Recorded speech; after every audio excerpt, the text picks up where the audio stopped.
Hey everybody, we're Pen and Pole DFS. I'm Ricky. I'm Keaton. And we're going to be talking about the Wells Fargo Championship in our backyard. Yeah, our home course. I'm actually wearing an Asheville shirt today, but I'm wearing a Wells Fargo Championship shirt today. Yep. But yeah, Quail Hollow Club. We'll talk about it here in a bit, but we have already been out there once this week. We'll be out there a couple more times, or at least one more time each, and then go from there. But we'll talk a little bit about that. Then about how the people we like, the people we don't like, most of the people we like. We don't trash talk people. We try not to. Unless they're journeymen. But nonetheless, a little bit of housekeeping. Yes. First, the weekly show beer. This is called Motel. First of all, what does Motel Moments mean? It doesn't sound good. It sounds borderline sexual assault. A little shady. Shady. But nonetheless, it actually is a pretty decent beer. It's called a milkshake IPA, which to me seems like a hangover in a can. But we'll see. We'll update it tomorrow. Follow us on Twitter. But it is a Charlotte beer from Sycamore for the Wells Fargo Championship. So yep. So as usual, thank you to our viewers. Make sure to like, subscribe, follow us on Twitter. It's right there, Pin DFS. And leave a comment. You'll see at the end if you stick around. We do have some Wells Fargo swag to give away. And if you leave a comment, you can be eligible to win some of our swag. So at the end of the show, we'll show you what we got. Right here for me. I get to point up, kind of like right there. There you go. But and then we're gonna do a recap of last week. I had a shot in the net instead of a shot on goal like last week. Yeah, if you watch our previous video, you will see the 6-minute video of us. Well, of Keaton celebrating and me being here. And me having a few extra cocktails. It was a good show. So, check out that video. Yeah. But, if you haven't, we'll see on the next slide. But, I had my biggest score, 20K win. Perfect. And then, and then Keaton will be quiet for a minute about how good he is. And we'll talk about the Wells Fargo Championship. We'll talk about the course. We'll talk about the favorites. We'll talk about who we like in the in DraftKings pool. And give a couple picks, and then we'll send you home all in one piece. So Keaton, start talking about you. Yep, here we go. My favorite subject. This was last week. I had 2 strong 6-6s going into Sunday. So in a field of 71,000 in the Drive the Green, this is the $5 71,000 person 50K up top tournament. I had a 39th and a 74th entry going into Sunday. The lineup in 39th is the one that ended up fading to about 250th, but the 74th lineup climbed to second place. You'll see down there because of Vicky, because of Victor Hovland and Tringale having huge Sundays. Definitely my biggest score. As you can see, the majority of my lineups, if you look up at the top there, the breakdown were actually fairly garbage, but just had a couple up top that got the job done. So I think this is the perfect example of what happens when you have 150 lineups. Like it's hard to get shots on goal, but as you see, you have a smattering of blah, but you have some really strong ones, a lot placed, and then you obviously had the one that was in second. Yeah, I played 101 in this. Okay, this 101. week. So you weren't quite maxed out. I didn't quite max this You're one. You're about 2/3. I was in the middle of a pretty bad downswing, and so I was scaling my play back down a little bit. And now it's getting scaled back up, boys and girls. It's probably going to get scaled back up. Just in time for the PGA Championship. Yeah. But this lineup, actually, funny enough, didn't have much of my core. I was actually lower on these. Everyone that was in this group was someone I was less than 20% in my total player pool.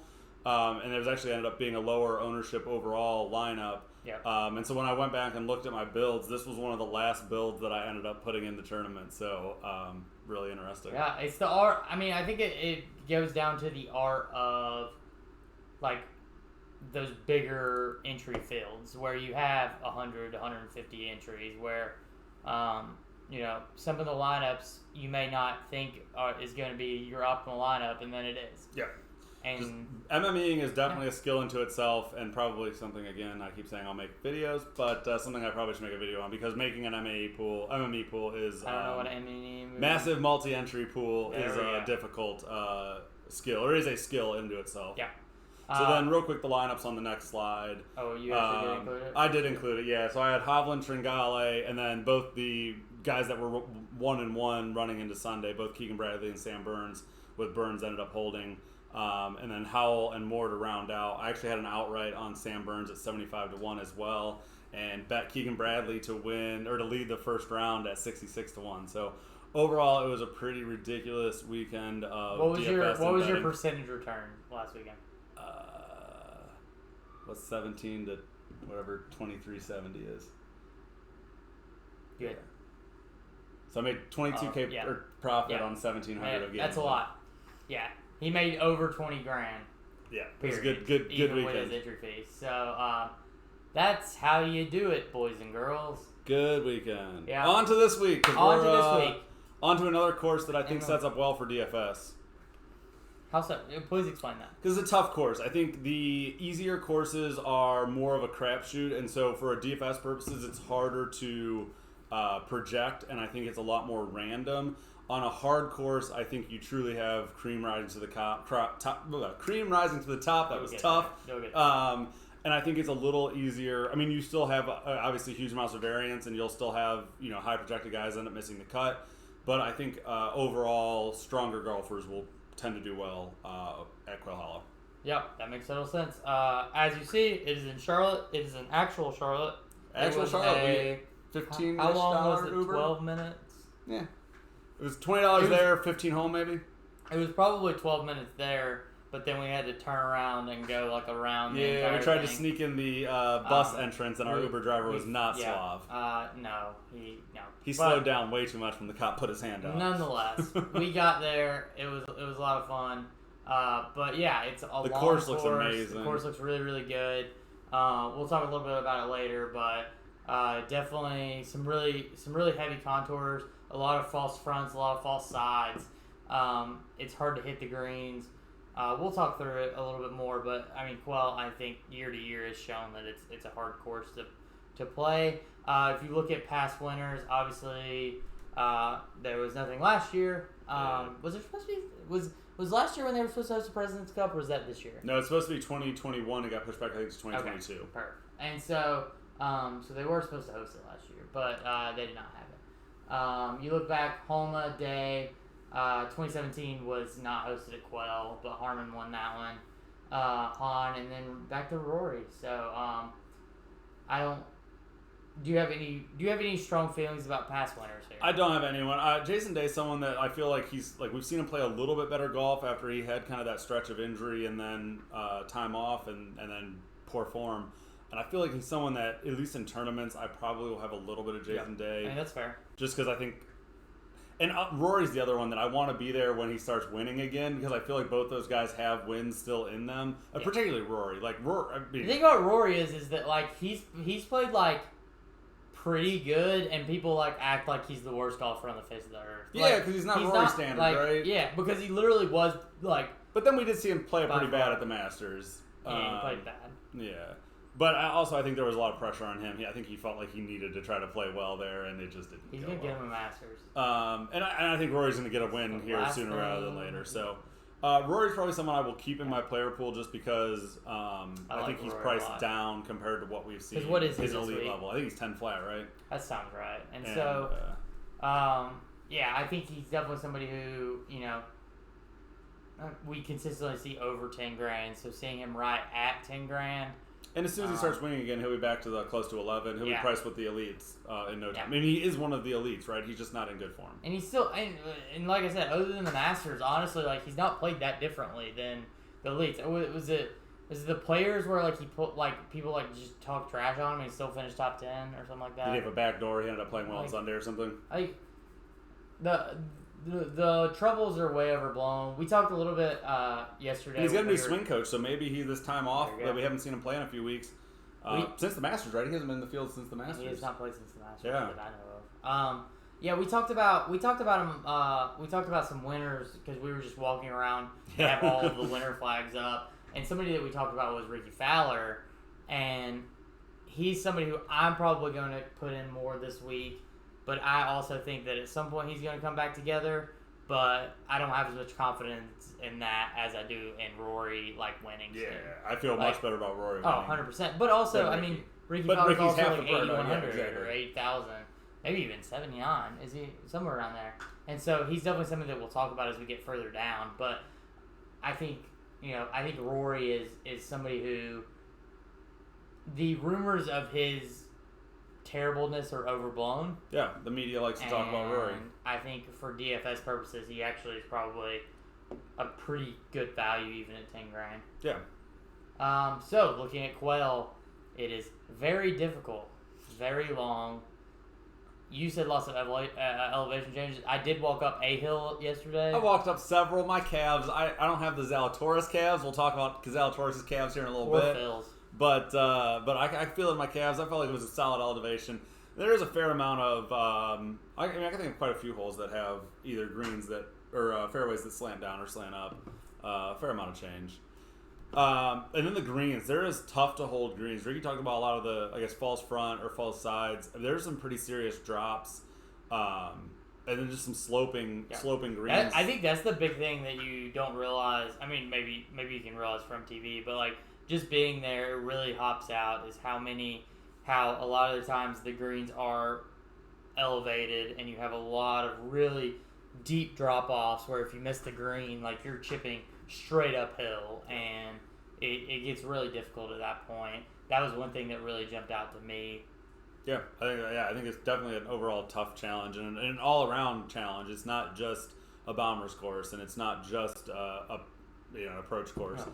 I think it's really an all-around test, which is why I think we see good fields here every year. And I agree. One thing I do want to know, though, is that the course itself is pretty open. There's a lot of trees, but there's not a lot of danger. Yeah, and you won't get in trouble getting sprayed. I think there's definitely some room for some of the bombers that we talk about every week, like Bryson. Maybe even somebody like Cam Davis, who coming off a missed cut, but can hit it really, really far. Even Phil, who's still able to hit it really, really far, but has more errant shots nowadays than even he once did.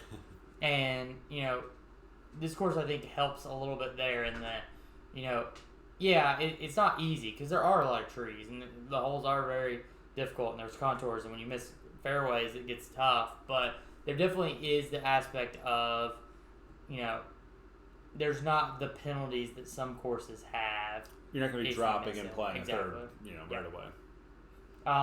Beyond that forecast, it has been very rainy in Charlotte here the last couple of days, but it's supposed to stop. Yeah, there was like a 2.5 hour delay. We actually got to the course around 1-ish. Yeah, 1:30 something. And like that. they had been in a delay for I guess like an hour or so at that point. It like came a really bad storm. And it took about another hour before they got out.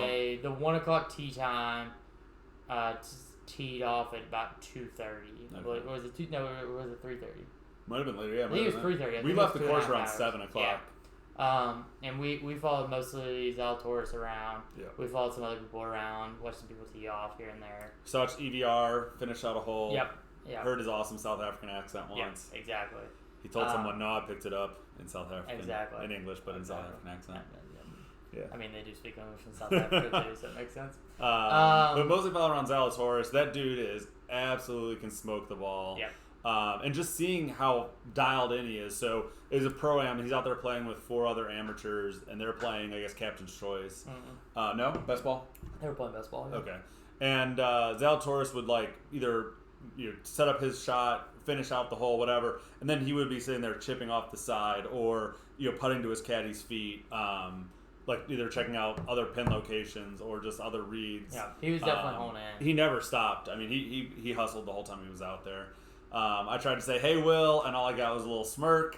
So, and I don't think he's totally comfortable with the crowds. Although at the end of the round, someone yelled, "Go Deeks!" and he got a thumbs up. So he also took some pictures with people and stuff. He was pretty cool, especially the kids. He was definitely cool, but you could definitely tell that he's I don't think he is fully gotten used to the mega stardom that he is. Soon either has gotten or is going to have. Yeah. I mean, the way he's playing. He had people following him at a Monday Pro-Am. Yeah, no one else had a no one else had any following, yeah. So I think that's definitely something to keep an eye on. Hopefully, maybe he can get his first win in the state where he played. Max Homa got his first win here in 2019. In college, and that would be super cool. That'd be awesome. But definitely a heavy play that we're going to talk about all year. But looking at the field themselves, 156 golfers. You have any... We already had some withdrawals. Brendan Todd's gone. Camilo Villegas gone. Steph Straka gone. And then I just want to touch on this. This isn't related to the Quail, but Michael Vasecki, our guy who Monday Q'd last week, he posted today that he got a sponsor's exemption for the Charles Schwab, which I believe is the same weekend as the PGA Championship down in Texas somewhere, I believe. And so that's awesome for him. He's someone that we want to cheer for. So good on you, Michael. Good luck at the Charles Schwab. Yep. As usual, top 65 and ties make the cuts. And we'll be there Friday. Oh, yeah, we're going to be there. We're going to be cheering on the cut sled, drinking some beers, and possibly egging on, I don't know, whoever we need to miss/make the cut. Yeah, I haven't seen the tee time, so I don't know what. They are posted, but I don't I don't know who's going to be in that. Haven't studied. It's going to be those guys that make or break your sixes and sixes. Chris Kirk, eh? Is he not playing this week? I haven't seen him in the field. I'm pretty sure Chris Kirk is not playing this week. Looking at the favorites, we talked about Zalatoris, so we went all the way down to Zalatoris. I had to include him in the Vegas odds favorites. That's just where he fell in the group, and which is incredible for a guy that hasn't won on the tour to be plus 28-1. So, but looking at some of these favorites here, both JT and Rahm at 11-1. I think that makes sense. Which of these odds do you like the best? Yeah, I mean you talked a little bit how you put. So I've bet Zalatoris, and I'm probably, in full disclosure, going to continue to bet Zalatoris every single week until he wins. That's fair. So Zalatoris is the one player. Actually, Zalatoris and Cam Davis, but I bet only a quarter unit on Cam Davis. So very small bet on Cam Davis, and I placed a 2-unit bet actually on my boy Zalatoris. Is that a quarter unit? Yes. A quarter of $25. Oh, so half a unit. I put $12.50 on him. That's half a unit. Yeah, half a unit. Half a unit on Cam Davis. He won $20,000 and his units have changed already. No. Unit's still $25. And then I did bet $50 on Zalatoris, and I'm probably going to continue to bet on Zalatoris every week until. That's fair. I don't think anybody's surprised by the favorites. I think they're all favorites for a very good reason. They're priced accordingly. Yeah. I don't have any strong opinions on them. I probably wouldn't be betting either JT or Rahm at the top of the board. I just don't. I tend not to bet the Uber favorites. Yeah, Bryson's not bad. 15-1's not bad. And then I'm probably not betting anyone else up there. Hovland is. I mean, I love Hovland. I think he's going to get a win. He could easily get a win at this course. 20-1 seems also expensive, odds wise. So I tend to bet. Like Zalatoris is probably the lowest someone I would typically bet on this board. So. Okay. Not betting on Charlotte's own Webb Simpson. Probably not betting on Charlotte's own Webb Simpson, nor I guess Raleigh's own Harold Varner. No, he's Gastonia's own. Okay, Gastonia's own Harold Varner. He is a Quail Hollow member. Raleigh own is Doc Redman. Okay, nice. Is Webb a Quail member? I don't know. That's a good question. Yeah, I saw that Harold Varner was so. Yeah. I actually maybe not to win necessarily, but I do like Cam Davis this week. I liked Cam Davis last week when he missed the cut, so what the heck do I know? No. But he's somebody that can hit the ball really far, and that's something that we talked a little bit about. Yep.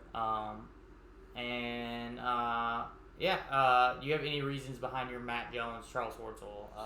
Matt Jones has quietly been playing like extremely good golf, and at only $7,400, I'm really surprised to see him down here. I actually like him more as a DraftKings play. And I actually just ended up as a pure bet. And honestly, most of these guys on sleepers, I probably would be betting like top 20. Like I actually like Charles top 20, Cam top 20. Actually, you can bet any of those guys top 20, and that's a pretty good bet.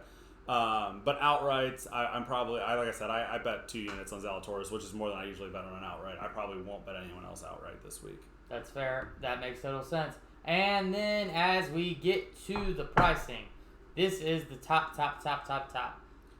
Yeah, so we have a pretty firm top. DraftKings pricing is definitely not as easy this week. There's not as much value in the 6K range, and I think with a tough course, I'm probably leaning more of a balanced build because I think 6 of 6 again is going to be tough this week. Yep.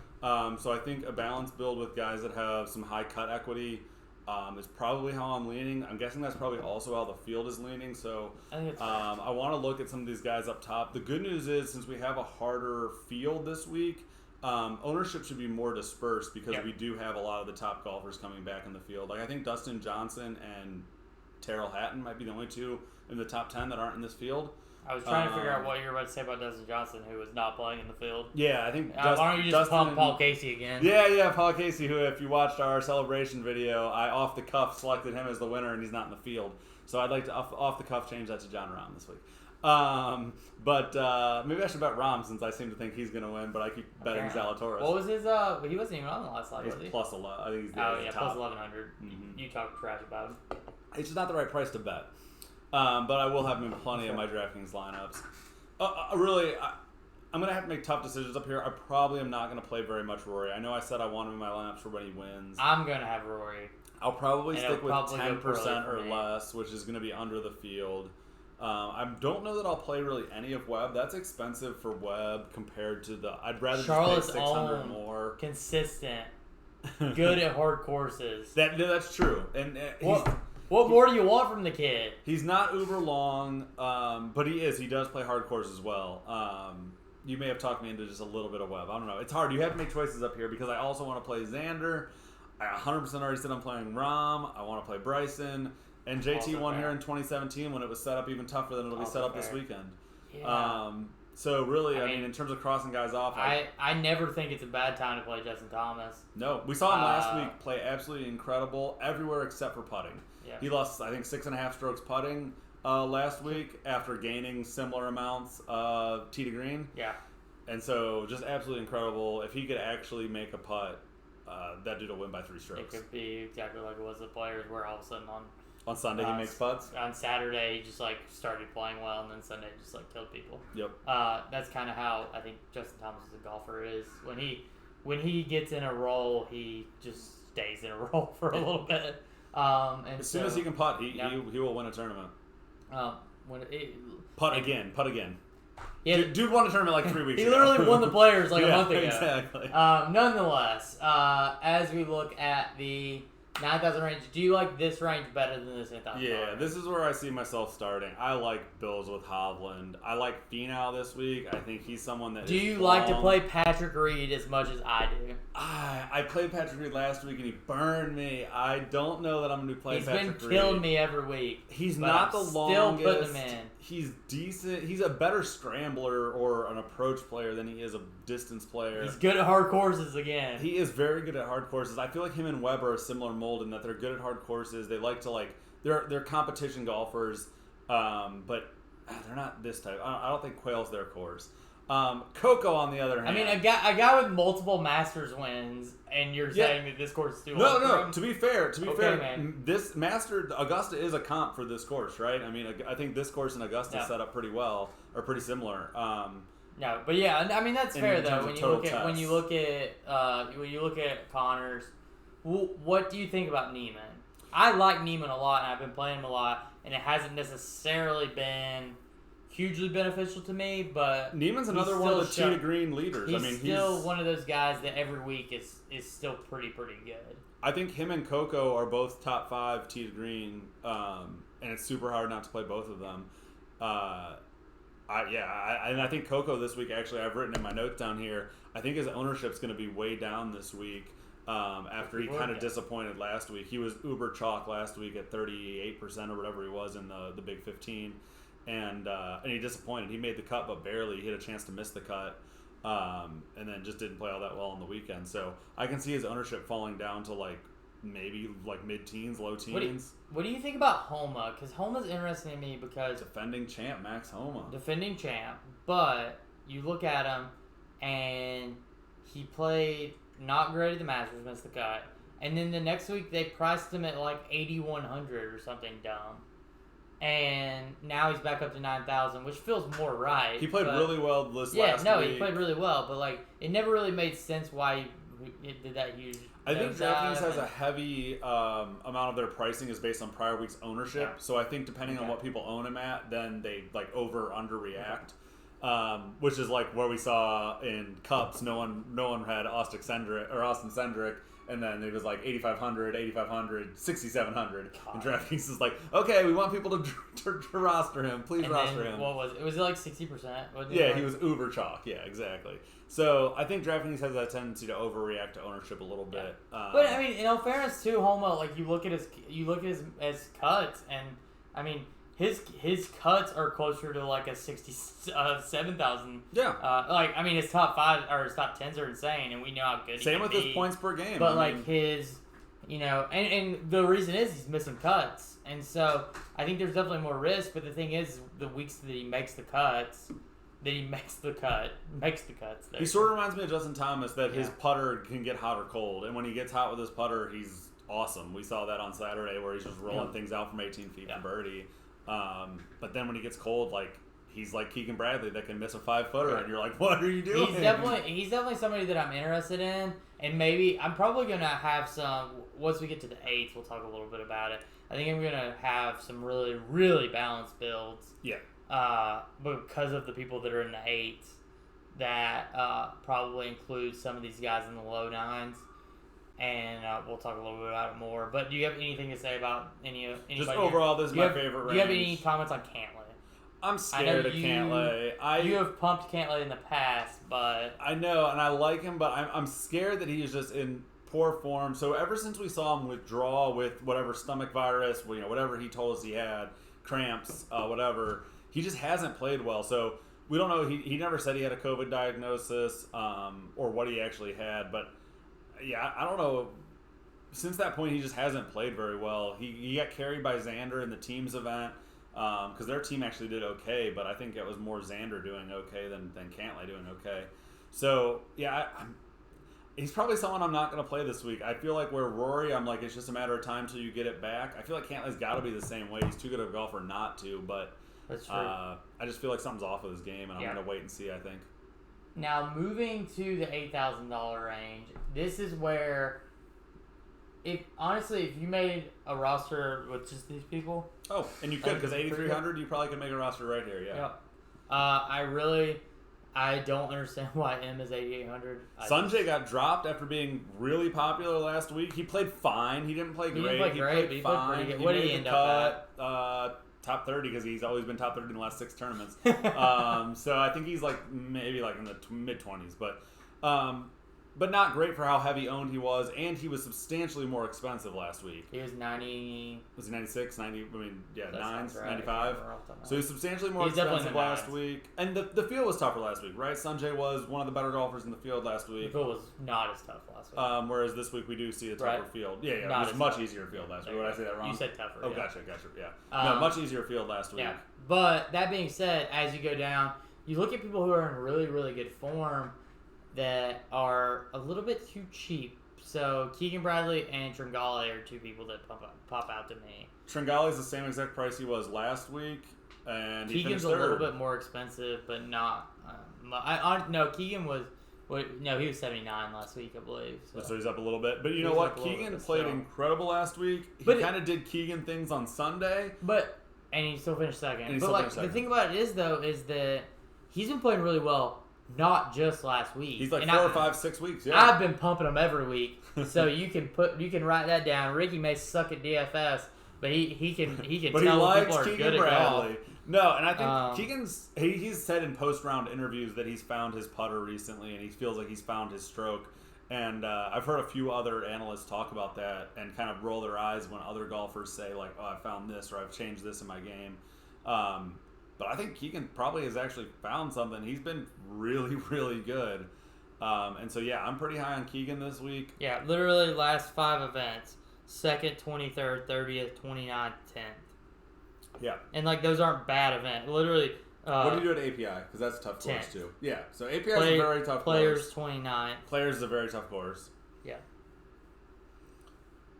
So yeah, that's awesome. Those are some good comps and good courses. And then Tringale right below him. We've seen Tringale just play really, really well every single week. $13.7 million, the most money earned without a win. I got pushed a news article this week about it. And you look at him, he missed the cut at the Players. But other than that, 3rd, 9th at Valero, 13th at Honda, 31st at API, 27th or 26th at the Genesis, 7th at Pebble Beach. Yeah.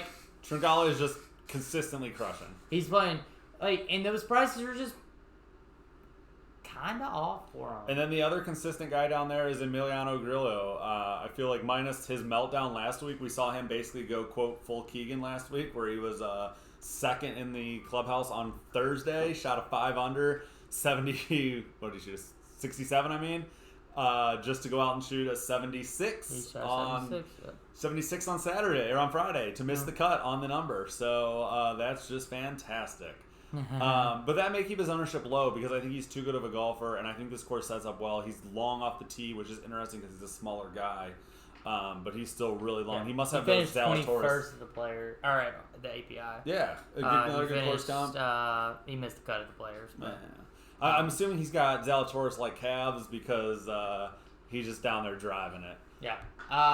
Beyond this, Bubba's worth a flyer. It's a long course, right? So I feel like if one thing I did want to know is Tommy Fleetwood. He is substantially cheaper than he's been in past weeks. Do you have strong opinions about that? We've seen his iron game prove pretty good recently. I actually am not sure. When I ran my model, he didn't show up in my model, and I weighted it pretty heavy towards driving. I'm guessing he probably isn't too long off the tee. He's not. So, I mean, like I said, he didn't pop in my model. He is cheaper than we have seen him for sure. And he's a pretty consistent golfer. Yeah. Definitely worth a flyer, I guess, in GPPs. His great hair. Long, great hair. He's probably not quite a Cam Smith. God, I wish Cam Smith was playing this week. Yeah, we'd just be talking about it all. Matthew Fitzpatrick is the other golfer I wish was in this field because I feel like Fitzpatrick could just destroy Quail Hollow. But, yeah, nonetheless, he's not in the field. Moving to the sevens. Not going to tout golfers not in the field. Your boy Stuart Sink. You talked a lot of crap about him. Yeah, Journeyman Stuart Sink's going to just go ahead and never win another golf tournament the rest of me. Has he ever won a golf tournament to begin with? He last week with his son on his bag. We were joking earlier that Ricky Fowler's going to be on the Corn Ferry Tour soon. I was not making that joke. I was making that joke. Sorry. I'm a Ricky fan. Sorry, Ricky Fowler. I was joking that you were going to be on the Corn Ferry Tour soon. Stuart Sink, you're going to be in the Champions Tour soon. It's fine. I mean, he's got to be So close. talking about price reduction, Henley dropped from 9,200 last week to 7,900 this week. It feels like that's some disrespect right there on the name. Now he is more of an approach specialist. He's not an uber long off the tee guy. Still. But if we liked him last week at a somewhat decently tough course, I mean it was a tough course, right? I mean we've seen it didn't play tough, but in the past we had seen that play tough. He didn't play it tough. No, well yeah, he went home pretty early. 125th. But I feel like that is someone whose price just plummeted, and I'm guessing his ownership's going to plummet too. We saw him as uber popular and uber expensive. And I'm guessing neither. And this is actually maybe a little bit more than he had been before. How much was he? You've played him a lot this year. Yeah, he's in the 8s to 9s, and he kind of, as he's won, if you look at his thing, he's basically won, or he's gotten pretty well performance over the last 5 rounds, and his price has climbed with it. So I'd say he's probably climbed from 8 up to the 9.2. 79, 98. Oh, where the heck? Oh, he's at the Honda. He was 98. 74 at the Players. 78 at the Genesis. So I mean, he seems to be around a 7s player. Until last week they decided he was a 9.2. Yeah. I think 79 is not a bad price for him, though. I mean, I think he's definitely played better than the 7 range that he was in. Yeah. And I don't think it's indicative of anything that he missed the cut the 1 week that he was 92. And I think he'll catch low ownership. He just had a bad week. Everyone has that. Yep. Moving down. Speaking of Corn Ferry Tour players, Ricky Fowler down here. You've talked me into it. You're gonna just the more trash you've talked about Ricky Fowler, the more I want to play him. I would have probably played a lot of Ricky anyways. I still think there was a very good golfer there. I think he's gonna figure it out at some point. And I mean, we've seen him play. At $7,800, it's really hard not to pull. Like if you have the idea, it's almost like somebody. I'll go back one slide. So I think about him a lot like Jason Day. Yeah, I think fair. Jason Day is in better form right now, and I think Jason Day probably for the past year has been in a lot better form. But it's somebody who at one point was really, really good, a top 10 golfer probably. I mean, Jason Day was obviously number 1, but Ricky was probably a top 10 golfer at one point. Yep.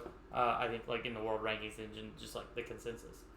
And, went through a period where they played like they were not that good, not as good for various reasons. Yeah, Day was hurt, but yeah. And I think that getting Ricky Fowler at 7,800 in any tournament is not a bad value. To me, that's We've my seen him opinion. put together good rounds. I haven't seen him put together a good tournament. I would still rather have him than like Varner. Ooh. I am going to play Varner. I am probably not playing Fowler this week. So, You're missing out. and honestly, I was planning on Xing Varner out, and I still may X Varner out depending on what his ownership gets to, because he was looking a bit chalky, and chalky 7K guys are kind of a no-no. But I may play Varner. I do like Varner. He's a Quail member, right? He's played this course more than presumably anyone else in the field. I've pumped Harold Varner a lot. Possibly not as much as the guy but... whose daughter told us she was going to stick that green, and then he was like, every time I've played it, I rolled off here, and we were like, That's true. That's true. And his daughter was like, no, I just stick that green. Yeah. She was like 7. It was awesome. Yeah, that's how the patrons are at the Monday Pro-Am. Yeah. Can't have money. I don't know about Varner. I would rather have Gooch at 7,600. I'd rather have Joel Dahman at 7,600, and Even I'd Wallace. rather have. Wallace is not a long. He's very short off the tee. I like but the way he hits the ball, though. Yeah, exactly. And so to the extent like this is a second shot course, which is not as much as like Pete Dye's, where people aren't. I mean, people take drivers off the tee here versus other courses. 100%. But to the extent we're shooting 200 plus yard second shots, I mean, he's a guy that can do it. Yeah. I don't want any of Francisco Molinari or Gary Woodland. Do you have any strong feelings about that? Neither. Neither will be in my pool. One person that I feel like has been playing really well is Kevin Stroman. Do you have strong feelings about that? Yeah, no, I think he's definitely been playing well, and will probably make my pool in this range. I don't have strong feelings about him, but I have seen him do very well. So yeah, he'll stay on my pool. I wanted to note him. I like Henley. I'm going to stay away from Sink. I like Fowler. I am going to keep Henley in my pool, crossing out Sink. I'm crossing out Fowler. I'm keeping Glover, keeping Strelman, getting rid of Steele, keeping Varner. Not sure about Gooch yet. Now on the fence about Dahman, getting rid of Wallace, getting rid of Molinari, getting rid of Woodland. Okay. And small font, cow, small font. This is big. If I get off screen, it's because I'm looking at the actual thing. No, the rest of this, I actually really like Brendan Todd till he withdrew. Yeah, unfortunately, he got the vid. Really liked him. I still like Lanto, though. I like the guy right below him. It might be Lanto. Matt Jones has quietly been playing some absolutely amazing golf. At $7,400, I'm not sure that DraftKings is aware he is playing amazing golf. He should be in the 8 range. He is too cheap. And we'll see. Yeah, he's just too cheap. That's all there is to say about him. I've said that before. I tout Naismith every week. He is a better approach player than he is a length player, but I will tout Naismith again at 7,300 because he is too good of a golfer to be 7,300. Yeah, I feel like week to week I play a lot of Sebastian Munoz. He's a little bit more expensive this week, but I still like him nonetheless. Yeah, and this course is actually similar to courses that he's played well at. He's played well. We've seen him play well at some of the longer, more demanding Florida courses. On Bermuda greens, and so yeah, this could be a good course for Munoz. Actually, I hadn't actually considered him that much, but that's someone I may actually think a little bit about more because I think this actually sets up well. And for if him. you're playing Thursday Showdown, he has led multiple. Is he the Showdown master? Apparently, he's played like crap the first round for the last month, but I do like EVR down here as we well. move down one more. EVR is someone that is good off the tee, kind of a good all around game. And I think this course, sets up well for a player that can handle an all-around test. I think that's completely fair. I pump him every week, so I don't feel like I need to say anything else. South Africans. Some people I like a little bit further down. Cam Davis. Cam Davis has got the off-the-tee game to play well at this course. Zach Jones is really interesting to me because I've pumped him every week except for the one week that he's played good. I don't like him as much at Quail. He again fits the mold more. Past Masters winner. Talking crap about him. I think he fits more the mold of a Mitchell or I think we talked about Matt Wallace. Guys that are really good with their irons but aren't necessarily long with a lot of their clubs. So I probably won't have a lot of Zach Johnson this week. But going back up, we skipped over 2 guys that I think are at least interesting to talk about. Charles, I think, is super interesting to talk about. Right name. He's playing really well. They would have won the team event if Usti hadn't just popped one in the river or in the lake on the playoff round. I think he's playing super, super well. And then the other one is right below him, Aaron Wise, who, he's going to be the reason I have a lot of 5 of 6s. But, he's going in my lineup. So, like welcome to the miscut Aaron Wise, but also welcome to the team because he's a boom bust golfer that when he gets rolling, I think he can play. He can way outplay his 7K salary. What about Ryan Moore? Because you had him. I had him in my winning lineup. He's in your winning lineup, but he's not a guy. Ryan Moore's a sweat. He's not the guy that hits the ball. No, he's a consistent he's a great guy. golfer, He's a consistent golfer more than a bomber. If Ryan Palmer was playing in this field, I'd be all over Ryan Palmer in this field. But any other Ryans? What do you think about? Do you think Ryan Gosling would be? Ryan Gosling might be in there. Yeah, hard. He'd to be tell. a good look. Yeah, exactly. Very good looking, anyways. Yeah. But then look at the rest of this list. I like Viegas. I like Kazari. I feel like I like Kazari because I liked him last week. He's more of an approach player, but and then Hughes is also a super approach player. I popped Hogue every week. And Hoagie, he killed me last week. Yeah. But he's played really well. He's a guy, and he's finally priced at 7,000. He's below 6. Yeah, he's been in the 6s forever. Even though he missed the cut last week, which is funny. And it's a harder field. That is funny. But I think his pricing's finally starting to catch up a little bit because he's a guy that's been making a bunch of cuts, and I know it's 11 out of 20 on the sheet, but like if you look at his like recent stuff, it's super good. And he's somebody that I've been pumping for a while, and that finally probably caught up with me last week. But and he barely missed the. He was 2 overs, so I guess he barely missed the cut. But like he didn't play awful compared to some people in the field. Did he have one good round and one bad round, or did he just kind of middle at both rounds? Okay. I don't remember either. I wasn't sweating him too hard. But and then the rest of this list, I don't really love any of these guys. Pat Perez actually finished runner-up here one year, which I thought was pretty interesting because I think of Pat as more of like a ocean course. It needs to be an easier course for Pat to have a chance. I was actually really surprised to see he contended. 72 says it. Oh, so he shot just total garbage. Yeah, but before that, he'd made 3 out of 4 cuts and finished top 25 in the 3 that he made the cuts. So like he'd been playing pretty well. But yeah, are you talking about ocean courses or Pat Perez? I was just talking about Pat Perez being more of an ocean course guy, even though he did finish runner up here. And I don't know if you've ever been to Charlotte, but we don't have oceans here. We don't. Yeah, when I was editing the slide, I had to take out Florida. 2 hours from the mountains, 2 hours from the ocean, and close to nothing. Charlotte. Close to everything. It's wonderful. Charlotte's great. It's got a lot. It's got a lot. That's the slogan. Sub 7. I don't love this range this year. I hate it all. Week. This is a tough range, and why I think balanced builds are probably going to be uber popular this week. Some of the guys that I think, like Vincent Whaley is the one that stands out to me as just mispriced. I don't know why. Say more about that. He has made 6 straight cuts, 5 straight cuts. I can't remember which one. 5 or 6 straight cuts. You told me 6 before he started. Then let's go with 6. I just feel like he shouldn't be a $6,400 golfer. The other guys are all kind of guys that I just like week in and week out. I like Doc. We talked about Doc, North Carolina native. Yeah, so at least we have some narrative behind it. I feel like he's also a guy that can play a longer course well. So I also tend to skew towards younger guys for that reason. I think they can play a longer course better. And that's probably just coming out a little bit. But I do the same in NFL and it works. So play younger guys, don't play old men. Old men's are the way to go. So then Chase Seiferd's another guy. He's a really, really good iron player. I'm not sure that he exactly tees up well for this course, but when we're digging at the below 7K range, you really got to dig. Troy Merritt. Are you done talking about the under 7 young guys, and you haven't talked about Phil yet? Oh, that's right. We didn't. You're out here talking about how young people are the only ones that can hit it far. And but let me tell Phil. you right now, Phil can still bomb it at 51. He can still go out there. He's 6,900, and I'd rather have him than a lot of these folk. I would rather have Vincent Whaley than Phil, but I'm not sure I'd rather have anyone else than Phil, to be honest. Hater. Justin Suh's really interesting. He is a good golfer who has not been playing well recently. Or he's going to be a good golfer, right? We've seen him play well in Korn Ferry Tour.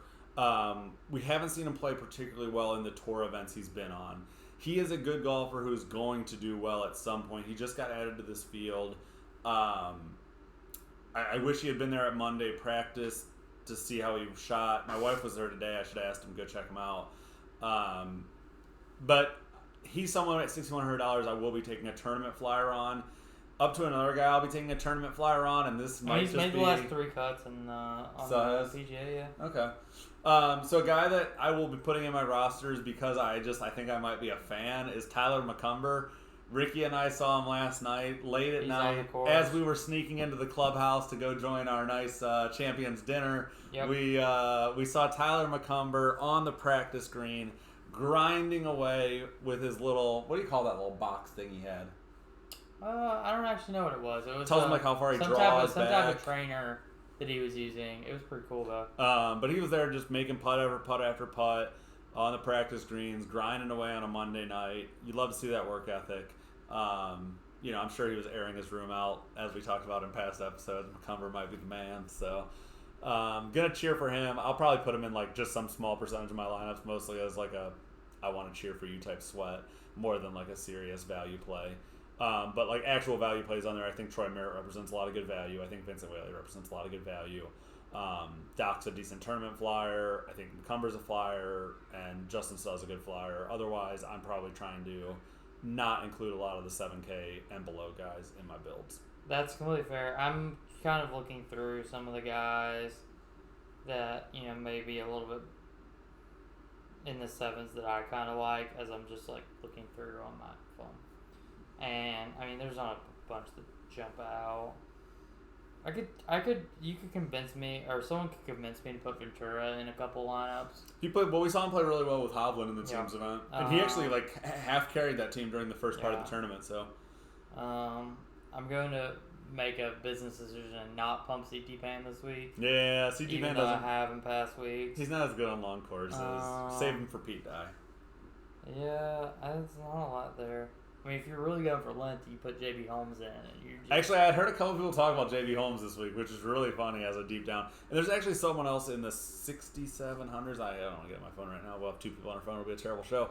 But there was someone else in the low range that is like a total tournament flyer. But really, I think I'm focusing most of my builds on that balanced build more than anything. Yeah. I mean, I'm not seeing a ton of... Maybe Luke List. He's somebody who missed the cut last week on me, but that I've pumped in previous weeks, and it's some pretty decent. But then here's just our favorites of the week. I don't know, man. Or maybe my favorites. And again, none of these are below $7,000 for a reason. Should put Phillip there. Phil's gonna get that dub. Rahm is my one and done pick for the week, but if you follow my other one and done picks, you'll see that I am doing very poorly in the one and done contest. So for those that don't know, the one and done contest is run by, I believe Pat Mayo runs it. It is you pick one golfer each week. You can only use them once, kind of like a survivor pool in NFL.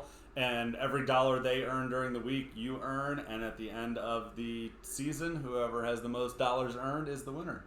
You can only choose one golfer each week. Yeah, cool. You score their. So you don't get eliminated. Though. No elimination. But the dude that got Hideki, they started with the Masters and goes 17 tournaments from there. So the dude that picked Hideki was 1% owned Hideki in the Masters. The real question in all of this is why did the person sitting to the left of me not tell his teammate about this? I'll tell you about the next one. The person that does the podcast with him. Next time. Nonetheless, Rahm's your guy this week, though. Rahm is my pick this week. And you already have Zalatoris go? I have not locked in Zalatoris this week. Put him for the PGA. I love Zalatoris in majors. He's going to win one. God, if he had just snapped off his first win in the Masters, would have been gross. Would have been so gross. He's gonna win. His first win's gonna be the British Open, and it's not gonna get him the tour card. He'll be on the Euro Tour forever, though. But all these guys down here we talked about, and we like all of these guys. And these will be my core. I'll be probably 20 to 30% on all these guys, with the exception of EVR and Charles. Yeah, I mean, if you ever watch me, I really like Sanjay. I especially like him when he's under 9. Yeah, that feels so cheap for Sanjay. It really does. I don't get it. He didn't play bad last week, and he was 91. Whatever.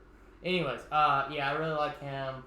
I really like Tringale at 84, but I think he's going to be heavily owned. Yeah. I know we were looking at some projected ownership from different sites, and they all were projecting him under 15. I was really surprised at that. I still would be surprised if he's under 15. I think he's going to be closer to 20 plus. The two guys over 20 that I noted on the projections that I saw were Zalatoris and Hovland. Okay. The guys I noted as low were Finau, Bryson, and Xander up top. Okay. So if you want to go cheap or lower owned up top, And Bryson might be a really good pick here. We talked about it's a long course. But same with Finau. Finau's a long off the tee. I mean, and Finau was like early 2021 was the second place machine. So he was playing so well at one point. Even without a win, he was playing so well. No, it's definitely something to keep an eye on. And then, I mean, and even beyond that, in the 8,000 range, you got people like Keegan Bradley, who is coming off of he has like 3 or 4.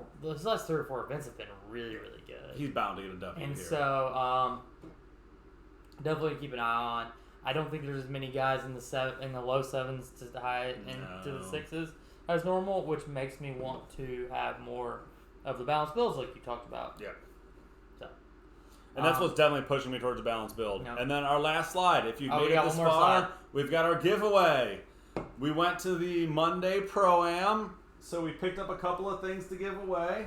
Oh, a couple? We picked up this awesome Wells Fargo Championship towel. It's got all of the past winners listed on there. Keaton already has it on the wall. If you see, I've got one back there on the wall behind me. It's super cool. Looks awesome in an office. It would also look super cool attached to your bag.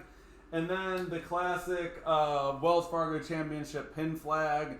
One of these. They're not letting you get autographs this year, or else this is the perfect thing for an autograph. God, can you imagine a little Victor Hovland autograph right there? But yeah, that's super cool also. We'll give that away as well. Yep. We will do it based on, you have to comment or subscribe. And subscribe. Those are ands. Comment and subscribe. Sorry. And like. And like, all of the above. To be eligible, we will give those to one of the people. If you already subscribe to our channel, just comment. Yeah. We're not making you resubscribe. Yeah. But you just have to be a subscriber. You have to comment below. Tell us who you think's going to win. It doesn't depend on who you win. We're just going to pick some random people. Yeah. And like the show, and tell us you made it this far, which is awesome. Exactly. Yeah. And as usual, make sure to follow us on Twitter. As we get closer, I will probably be.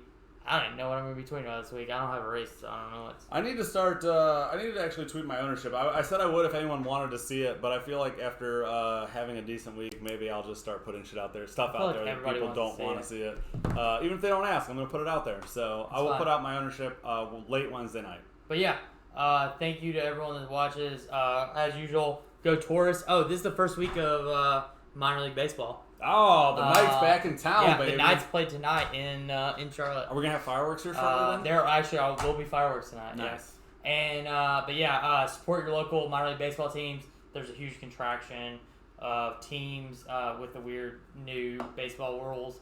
So if you still have a minor league baseball team in your city, go support them. I know all the COVID stuff's really, really frustrating and really hard for them, but make sure to go support them, like the Taurus, like the Charlotte Knights. Yeah, I don't have anything else. That's it. That's all I got. Yeah. Thanks, guys. Yeah. Bye.